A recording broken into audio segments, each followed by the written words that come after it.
और अब आपको आज की एक बड़ी खबर बता देते हैं। हरियाणा के पलवल में आज एक भयानक हादसा हो गया। पुराने जीटी रोड पर पीएनजी की पाइपलाइन में ब्लास्ट होने की वजह से एक व्यक्ति की मौत हो गई। जहां पर पीएनजी की पाइपलाइन थी, उसी के आसपास पानी की पाइपलाइन बिछाने के लिए जेसीबी से खुदाई कराई जा रही थी और इसी दौरान पीएनजी पाइपलाइन फट गई, भयानक आग लग गई। जेसीबी मशीन के साथ साथ 3 दुकानों में भी आग लग गई। आग पर काबू तो पा लिया गया, लेकिन इस हादसे में एक शख्स की मौत हो गई। तस्वीरें आपके सामने हैं। खुदाई के दौरान पाइपलाइन में ब्लास्ट और इस वजह से भीषण आग लगी। कई दुकानें यहां पर, एक जेसीबी देखिए आपको जलती हुई साफ दिख रही है। एक शख्स की भी मौत हो गई है। एक्सक्लूसिव तस्वीरें आपको हम दिखा रहे हैं। पलवल में पीएनजी की पाइपलाइन में ब्लास्ट। दरअसल पास में ही पानी की पाइपलाइन को बिछाने का काम किया जा रहा था और उसी को लेकर यहां जेसीबी से खुदाई चल रही थी, लेकिन पीएनजी की लाइन फट गई और फिर भीषण आग लग गई। तस्वीरें आपके सामने। पास ही खड़ी जेसीबी जिससे खुदाई का काम चल रहा था वो भी जल गई है पूरी तरह। एक शख्स भी इसका शिकार हो गया, उसकी मौत हो गई है। काफ़ी मशक्कत की गई जिसके बाद इस आग पर काबू पाया जा सका, लेकिन तब तक एक आदमी की मौत और 3-4 दुकानें जो आसपास थी वो जलकर खाक हो गई। जेसीबी भी खाक हो गई। तस्वीरें आप देख रहे हैं जिस वक्त ये हादसा हुआ, जिस टाइम उसकी भी तस्वीर और फिर आग पर काबू पाने के बाद की भी तस्वीरें आप देख रहे हैं।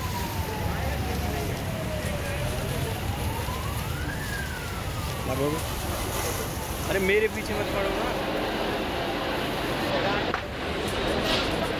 तो लापरवाही इस मामले में सीधे क्योंकि जिस तरह से यहाँ पर खुदाई का काम चल रहा था, पास ही पीएनजी भी थी, लेकिन किसी वजह से उसमें आग लग गई, वो ब्लास्ट हो गई और एक शख्स की इसमें मौत हो गई है।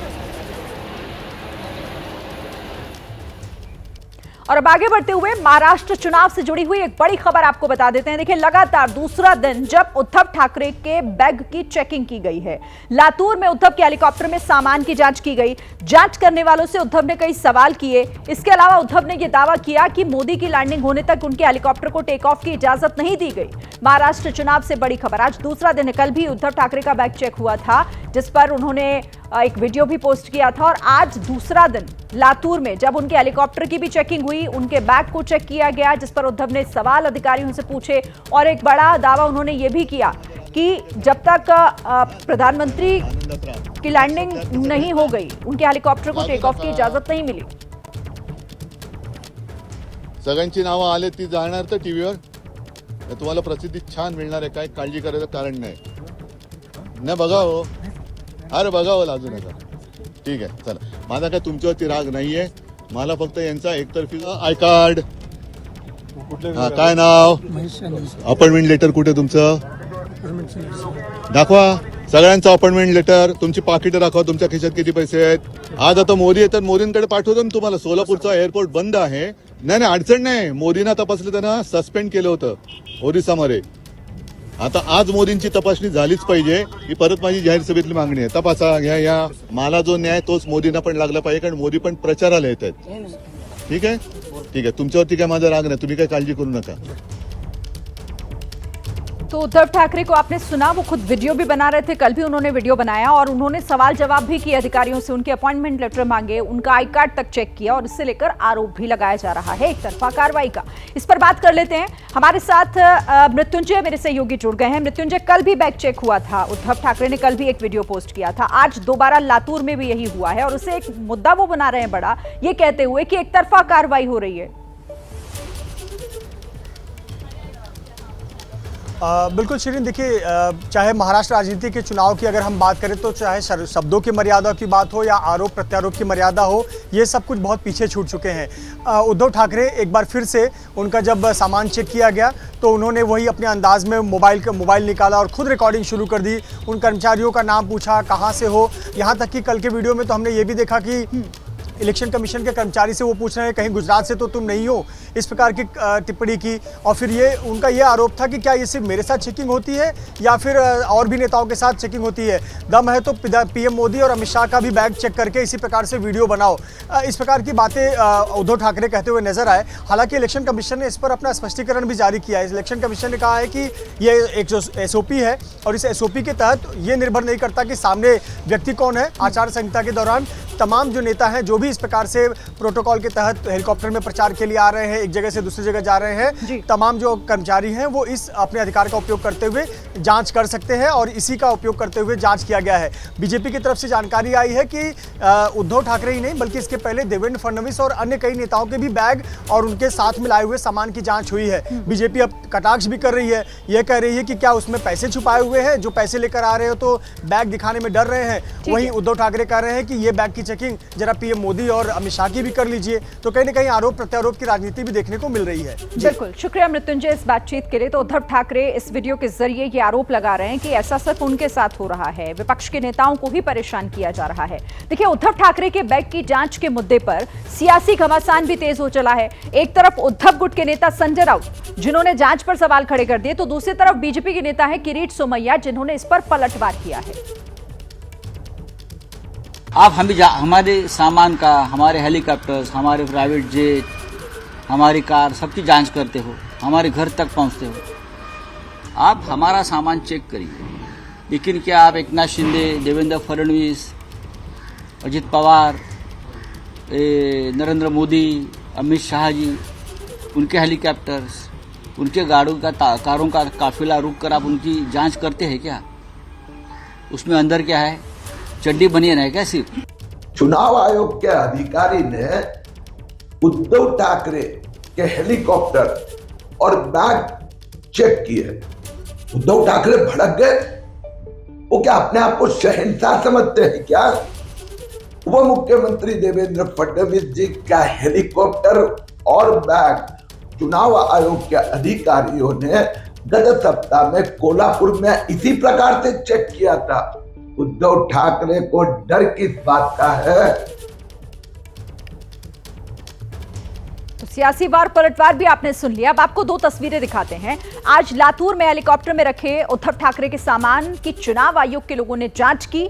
इससे पहले कल यवतमाल में एयरपोर्ट पर उद्धव ठाकरे जब पहुंचे थे तो वहां भी उनके बैग की छानबीन की गई थी। दो तस्वीरें, इसी को लेकर उद्धव ठाकरे लगातार सवाल उठा रहे हैं और कह रहे हैं कि एक तरफा कार्रवाई क्यों की जा रही है। बाकायदा खुद वो वीडियो बना रहे थे कल भी और आज भी उन्होंने वीडियो बनाया। चुनाव आयोग के जो ये अधिकारी हैं, जो कर्मचारी हैं, उनसे उन्होंने सवाल जवाब किए, उनके आईडी कार्ड मांगे, उनसे अपॉइंटमेंट लेटर भी मांगा। ठीक है, तुमच्यावरती काय माझा राग नाही, तुम्ही काय काळजी। और देखिए, उद्धव ठाकरे को लेकर संजय सिंह का भी बड़ा बयान सामने आया है। महाविकास अघाड़ी को संजय सिंह की सलाह कि सीएम के तौर पर उद्धव का नाम आगे करे एमवीए।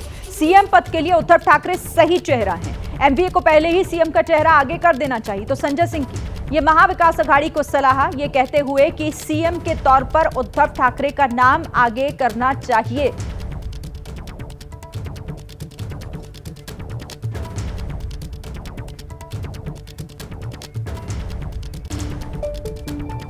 अगर महाविकास आघाड़ी का सरकार आता है तो अभी भी महाविकास आघाड़ी की ओर से मुख्यमंत्री पद का चेहरा सामने नहीं आया है। कांग्रेस और राष्ट्रवादी कांग्रेस शरद चंद्र पवार पक्ष कह रहा है कि जिसके ज्यादा विधायक आएंगे उसका मुख्यमंत्री पद का चेहरा होगा। आम आदमी पक्ष का नेता है, मैं उस पर कोई कमेंट नहीं करूंगा, लेकिन मेरा अपना जो व्यक्तिगत मत है कि ऐसी बातें करने से फिर क्या होगा, जो गठबंधन के दल होंगे वो एक दूसरे को हराने में लग जाएंगे। फिर वो सोचेंगे भाई इस पार्टी के ज़्यादा नंबर नहीं आने चाहिए, उस पार्टी के ज़्यादा नंबर नहीं आने चाहिए। तो अभी तो कोशिश ये होनी चाहिए कि मिल के बीजेपी को हराइए, शिंदे की पार्टी को हराइए, अजीत पवार की पार्टी को हराइए, महायुति को हराइए। चेहरा चाहिए। अभी मैं मानता हूं कि इस नंबर वाले खेल में आप फंसेंगे तो फिर ये दिक्कत होगी। दूसरी बात, अगर आप मुझसे पूछेंगे, मेरी व्यक्तिगत राय अगर आप पूछेंगे, तो एक मुख्यमंत्री के तौर पे बेहतरीन काम करके दिखा रहे थे उद्धव ठाकरे जी। जब वो सरकार गिराई गई, उन्होंने कोरोना में अच्छा काम किया, उन्होंने मुंबई संभाला, महाराष्ट्र संभाला, अच्छा बेहतरीन काम करके दिखाया और इस बात से कोई इनकार नहीं करेगा। तो एक मराठी मानुस या मराठी स्वाभिमान की बात भी उनके साथ जुड़ती है। जिस तरीके से आज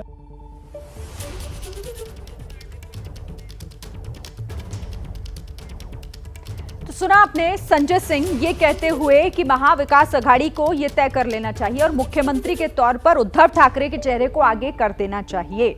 अब इस बयान का असर क्या होता है, किस तरह का इस पर रिएक्शन आएगा, इस पर भी नजर मानी रहेगी। लेकिन आगे बढ़ते हुए आप बात कर लेते हैं। देखिए, सोमवार को झारखंड में रैली के दौरान कांग्रेस के अध्यक्ष मल्लिकार्जुन खड़गे ने मुख्यमंत्री योगी आदित्यनाथ की तुलना आतंकी से की थी।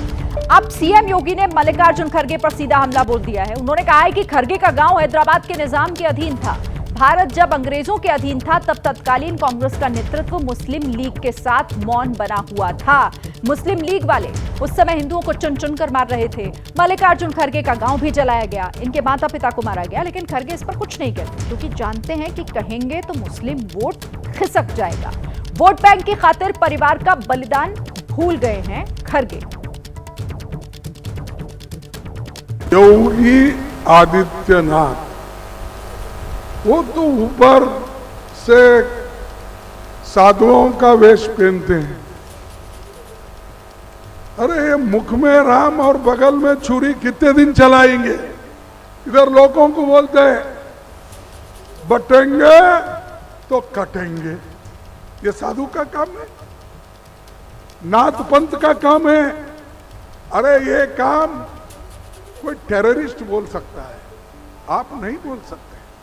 गांव भी जलाया गया था जो श्री मल्लिकार्जुन खड़गे जी का गांव था, जिसमें इनकी माता जी, इनकी चाची और इनकी बहन भी उस निजाम के रजाकारों के द्वारा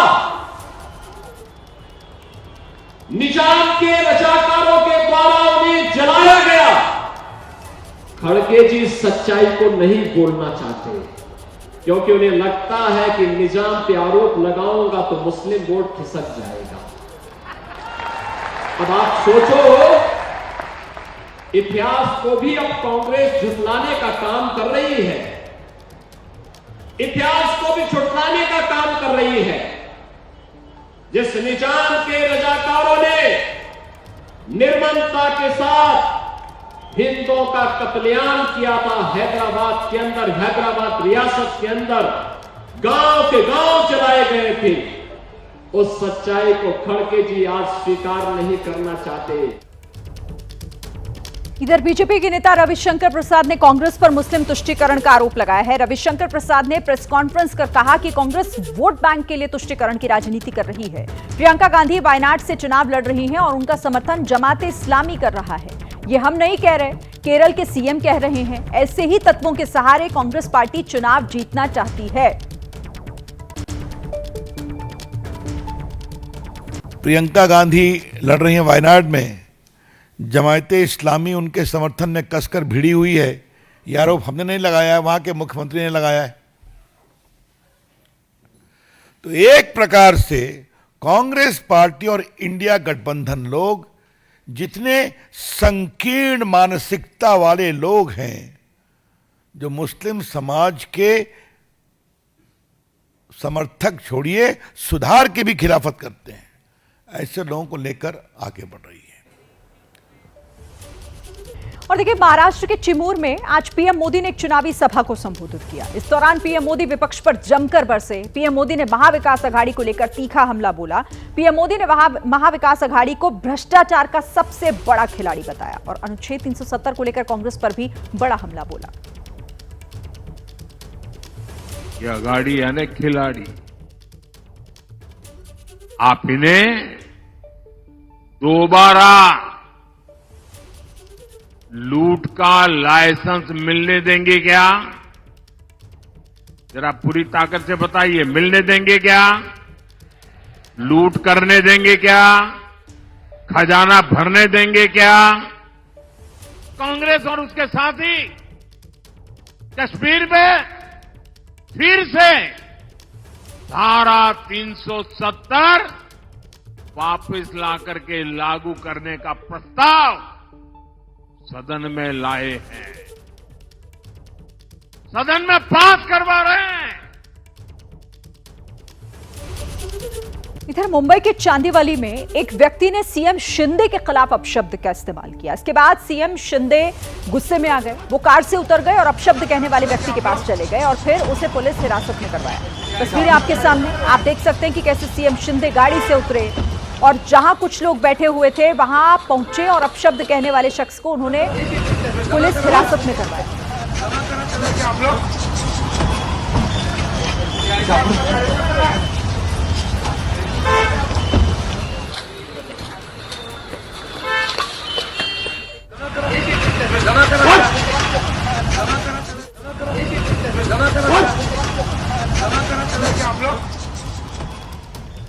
इधर बीजेपी के राष्ट्रीय अध्यक्ष जेपी नड्डा आज झारखंड में चुनावी रैली कर भाजपा प्रत्याशियों के पक्ष में उन्होंने वोट मांगे।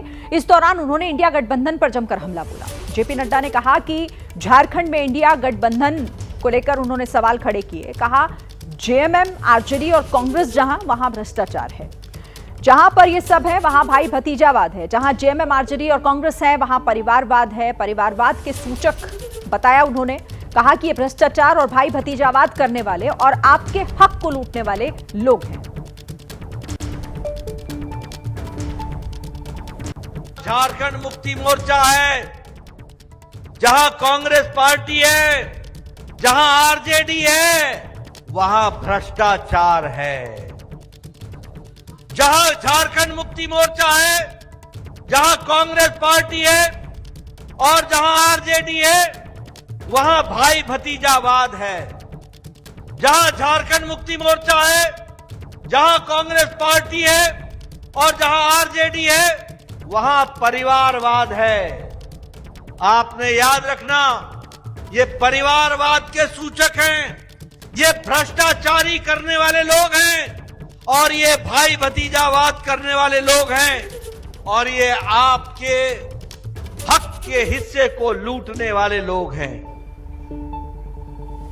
और एक बड़ी खबर, अभिनेता शाहरुख खान को धमकी के मामले में गिरफ्तार फैजान खान को मुंबई पुलिस ने कोर्ट में पेश किया है। इससे पहले पुलिस ने फैजान खान का मेडिकल भी कराया। आज ही मुंबई की बांद्रा पुलिस ने आरोपी फैजान खान को रायपुर से गिरफ्तार किया है। सुबह सुबह मुंबई पुलिस की एक टीम रायपुर पहुंची और फैजान खान को गिरफ्तार कर पंडरी थाने ले आई, जहां फैजान खान से पुलिस ने पूछताछ की है और उसके बाद उसे गिरफ्तार किया गया। अब मुंबई पुलिस कोर्ट में पेश कर उसकी ट्रांजिट रिमांड मांगेगी। उसे मुंबई के बांद्रा पुलिस स्टेशन ले जाया जाएगा।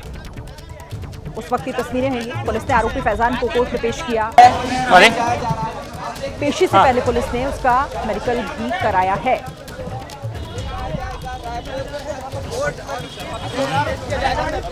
क्या कहना चाहते हैं फैजान इस खबर पर और क्या अपडेट हमारे पास है? जयप्रकाश त्रिपाठी हमारे संवाददाता हमारे साथ जुड़ गए हैं। जयप्रकाश, पूछताछ के बाद गिरफ्तार किया गया, कोर्ट में भी पेशी हुई है, क्या फिलहाल अपडेट है इस बड़ी खबर पर?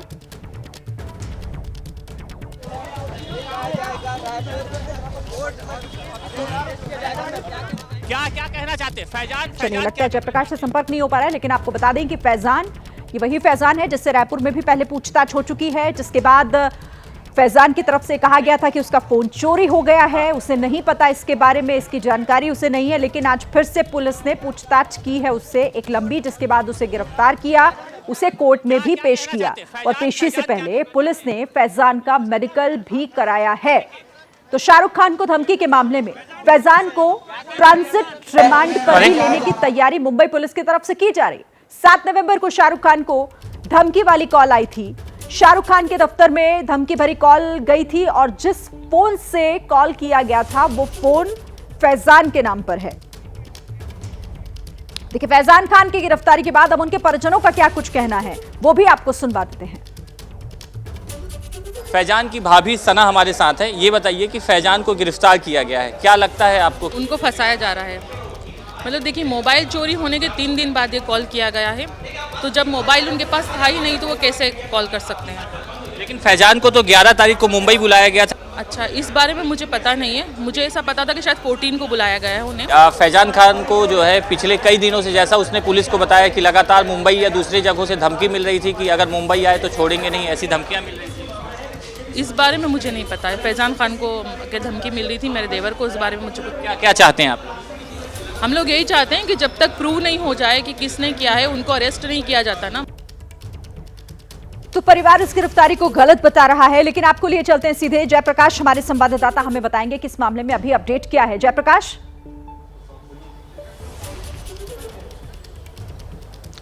देखिए सिरीन, फैजान खान को गिरफ्तार कर लिया गया है। मुंबई की बांद्रा पुलिस ने फैजान खान को रायपुर के पंडरी से गिरफ्तार कर लिया और गिरफ्तारी के बाद उसकी बाकायदा मेडिकल जांच हो गई है और मेडिकल जांच के बाद अभी फिलहाल जहां पे मैं मौजूद हूं, रायपुर जिला कोर्ट, वहां जो है धारनी राणा की कोर्ट में पेश किया गया है। वकील लगातार बहस कर रहे हैं। जो फैजान के वकील हैं वो जमानत के लिए याचिका लगाए हैं और वो साफ तौर पे यही कह रहे हैं कि किसी भी तरह की ट्रांजिट रिमांड मुंबई पुलिस को ना दी जाए, जबकि मुंबई पुलिस की ओर से जो है 5 दिन की ट्रांजिट रिमांड मांगी गई है, जिस पर फिलहाल जो है कोर्ट के अंदर बहस चल रही है। पुलिस ने इन तथ्यों को पेश किया कि जो पहला स्टेटमेंट जो है फैजान खान का लिया गया, उसमें कई ऐसी चीजें हैं जिसपे फैजान खान बहुत सारे रहस्य जो है, राज जो है वो छुपा रहा है। फैजान खान स्पष्ट तरीके से पुलिस को कोऑपरेट नहीं कर रहा है। ऐसी तमाम चीजें हैं जिसको लेकर मुंबई पुलिस ने यहाँ पर ट्रांजिट रिमांड के लिए आवेदन लगाया। ट्रांजिट रिमांड के बाद तो बयानों में विरोधाभास देखा पुलिस ने, जिसके बाद ये कार्रवाई की गई है। बहुत शुक्रिया, नजर इस पर रखिएगा जयप्रकाश, इस तमाम जानकारी के लिए बहुत धन्यवाद। महाराष्ट्र की बात करते हैं एक बार फिर से। देखिए, महाराष्ट्र में AIMIM अध्यक्ष असदुद्दीन ओवैसी और डिप्टी सीएम देवेंद्र फडणवीस के बीच जुबानी टकराव काफी तेज हो गया है। दोनों ही नेता हर दिन एक दूसरे के खिलाफ जमकर बयानबाजी कर रहे हैं। ओवैसी ने एबीपी न्यूज से एक्सक्लूसिव बातचीत करते हुए कहा कि फडणवीस बचकानी हरकतें कर रहे हैं। हम उनकी आंख में आंखें डालकर हक की बात उठाते रहेंगे। बीजेपी एक संस्कृति को एक समुदाय बनाने की कोशिश कर रही है, लेकिन यह कभी संभव नहीं है। यह आरएसएस की पुरानी विचारधारा है। हिंदू मुस्लिम करना बीजेपी का असल चेहरा है।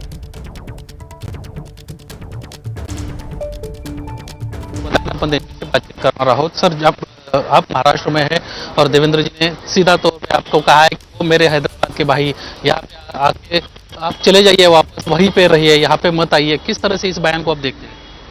अरे हिंदुस्तान किसी के बाप का थोड़ी है, सबका है। वहाँ चले जाओ, यहाँ चले जाओ, कब तक तुम 70 साल से हमारे को बोल रहे यहाँ जाओ वहाँ जाओ। हम कहीं जाने वाले नहीं हैं। जो जाने वाले थे 47 में चले गए। अब जो यहाँ रुक गए हमारे बुजुर्ग, जिसने इस मुल्क को आज़ाद करवाया, वो कहीं जाने वाले नहीं हैं। अब यहीं रहेंगे, इस मुल्क को बचाएंगे, संविधान को मजबूत करेंगे, लोकशाही को मजबूत करेंगे और जनता के बीच में हमारे मुल्क का जो कॉन्स्टिट्यूशन है उसको और मजबूत करेंगे। तो ये बातें वो छोटे बच्चों से कर रहे हैं, क्या उसे कर लो जाकर चॉकलेट दे के स्कूल में जाके, हमको मत करो। हम देख चुके हैं, हम राजनीति जानते हैं, कोई जाने वाले नहीं है। यहीं ठहरेंगे, इनकी आंख में आंख डालकर हमारे हक की हम बात करेंगे। महाराष्ट्र में हर रोज मराठी न्यूज़पेपर हो या इंग्लिश न्यूज़पेपर हो, सबके एक हेडलाइन, सब पे एक जाहिरात आ रही है, एक रहेंगे तो सेफ रहेंगे। ऐसा नहीं है। देखिए, भारत में जो संविधान जो इसको बाबा साहब अम्बेडकर ने बनाया, हम अपने इस मुल्क की डाइवर्सिटी को सेलिब्रेट करते हैं। ये मुल्क एक कैसे होता है कि हर एक का कल्चर अलग है, हर एक की ज़बान अलग है, हर एक के खाने अलग हैं, हर एक के शादी ब्याह के जो तरीक़े अलग हैं। ये भारत अनेक है तो अखंड है, इसे तो मैंने कहा। बीजेपी इन सबको ख़त्म करके एक कल्चर, एक ही समुदाय, ऐसा नहीं हो सकता है ना। तो ये आरएसएस की पुरानी आइडियोलॉजी है। इसीलिए प्रधानमंत्री एक हैं तो सेफ हैं। भाई 10 साल से सेफ नहीं है क्या? बस बोल दो, मोदी को बोलना चाहिए कि हम सेफ नहीं है 10 साल, 2014 से अब 24 में हम सेफ नहीं थे। अब अचानक इनको एक और सेफ कैसे याद आ गया है? तो अनेक हैं तो अखंड है। संविधान रहेगा तो सम्मान रहेगा। जब तक अंबेडकर के चाहने वाले रहेंगे, गोडसे मुर्दा रहेगा। तो ये हम ये कह रहे हैं। वोट जिहाद, लैंड जिहाद, इस मुद्दों का डेफिनेशन क्या है पूछिए। आप लोग पूछते क्यों नहीं? वोट जिहाद का डेफिनेशन बता दीजिए, इसके माने क्या है। धर्म युद्ध के माने क्या है बता दो। भाई बनारस में नरेंद्र मोदी की मेजॉरिटी कम हो गई तो धर्म युद्ध था या वोट जिहाद था? अयोध्या में तुम अपनी सीट हार गए, वो क्या था?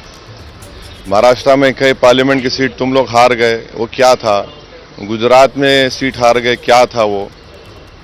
तो इलेक्शन कमिश्नर ऑफ इंडिया को चाहिए कि इसका नोटिस ले, क्योंकि ये धर्म युद्ध की बात कर रहे हैं। भाई वोट डालेंगे लोग, धर्म युद्ध कहाँ है? ये तो जमहूरियत है, लोकशाही है। धर्म युद्ध कहाँ का धर्म युद्ध?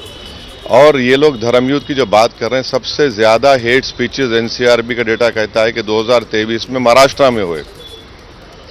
उसके बारे में क्या कहेंगे जिसने हमारे प्रॉफेट मोहम्मद सल्लल्लाहु अलैहि वसल्लम के बारे में अनाप शनाप बकने की कोशिश की? उसको तो आप रेशमी कपड़े में बन के उसको रखे हैं।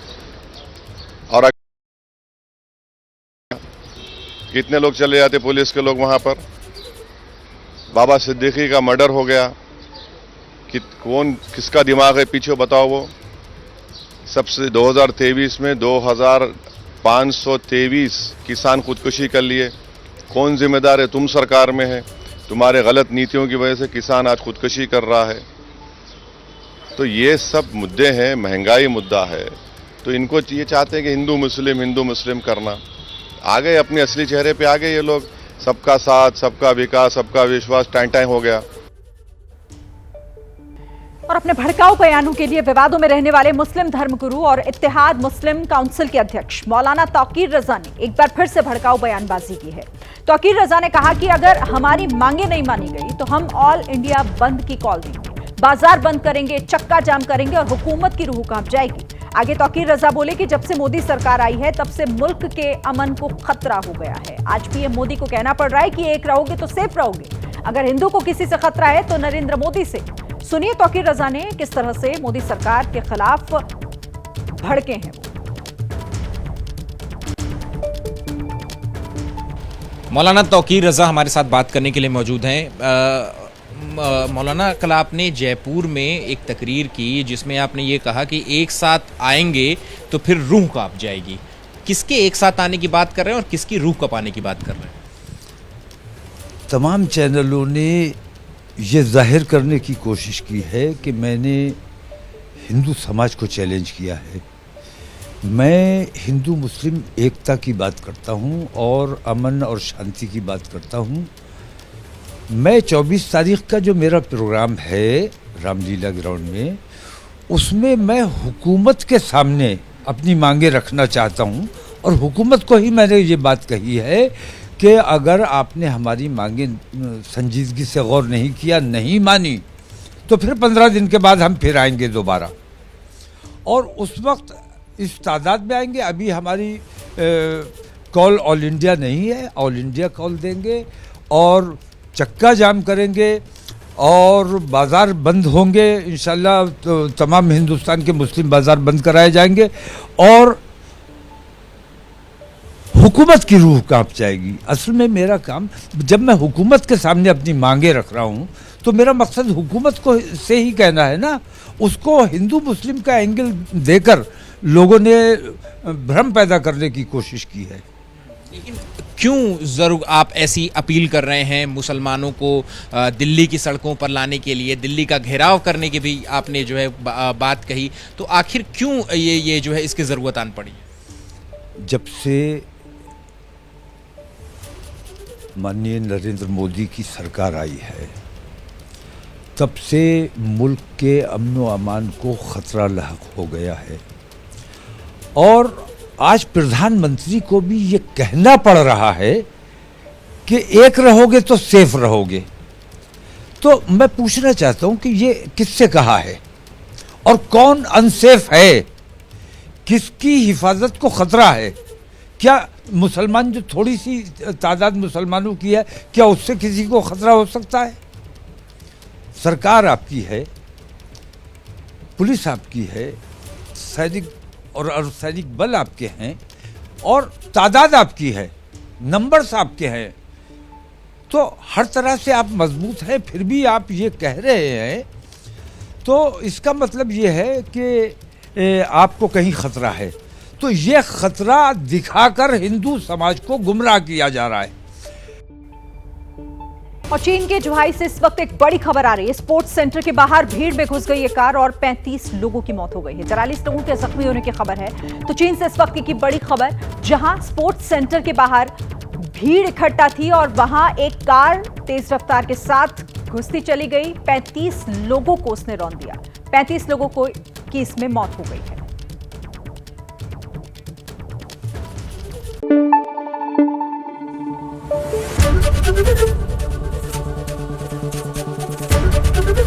एबीपी न्यूज आपको रखे आगे।